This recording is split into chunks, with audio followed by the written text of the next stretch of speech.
छत्रपती शिवाजी महाराज अवमान प्रकरणी प्रशांत कोरटकरला तब्बल 1 महिन्याच्या नंतर तेलंगणामध्ये अटक करण्यात आली आणि काल प्रशांत कोरटकरला कोल्हापुरामध्ये दाखल करण्यात आलं। दाखल करण्यात आल्याच्या नंतर न्यायालयामध्ये युक्तिवाद करण्यात आला आणि त्यानंतर 3 दिवसाची पोलीस कोठडी जी आहे ती प्रशांत कोरटकरला सोडवण्यात आली। खरं तर पोलिसांनी युक्तिवाद करत असताना तब्बल 7 दिवसाची पोलीस कोठडी मागितली होती, मात्र त्यांना ती 7 दिवसाची पोलीस कोठडी न मिळता 3 दिवसाची पोलीस कोठडी आली आहे। सध्या आपण राजारामपुरी पोलीस ठाण्याच्या समोर आहेत की ज्या पोलीस ठाण्यामध्ये प्रशांत कोरटकरला या ठिकाणी ठेवण्यात आलेलं आहे। खरं तर या 7 दिवसाच्या पोलीस कोठडीमध्ये आम्हाला बऱ्याच गोष्टी तपास करायचा आहे अशी मागणी खरं तर पोलिसांनी युक्तिवादामध्ये करण्यात आलेली होती, मात्र फक्त 3 दिवसाची पोलीस कोठडी जी आहे ती प्रशांत कोरटकरला मिळाली। काल ज्यावेळेस प्रशांत कोरटकरला कोर्टासमोर दाखल करण्यात आलेलं होतं त्यावेळेस शिवप्रेमींच्या मोठ्या रोषाला प्रशांत कोरटकर यांना सामोरे जावे लागलं।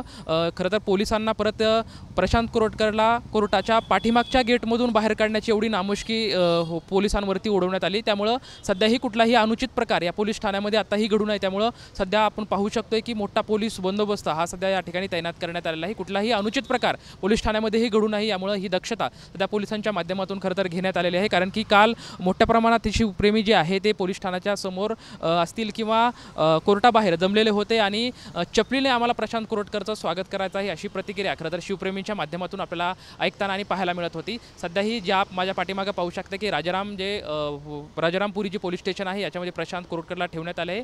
जवळपास खरं तर 8 मार्चपर्यंत याला या ठिकाणी ठेवण्यात येणार आहे आणि त्याच्यानंतर परत पुन्हा त्यांना कोर्टामध्ये हजर करण्यात येणार आहे। कॅमेरामॅन सुनील काटकर सोबत लक्ष्मण जाधव, TVN मराठी, कोल्हापूर।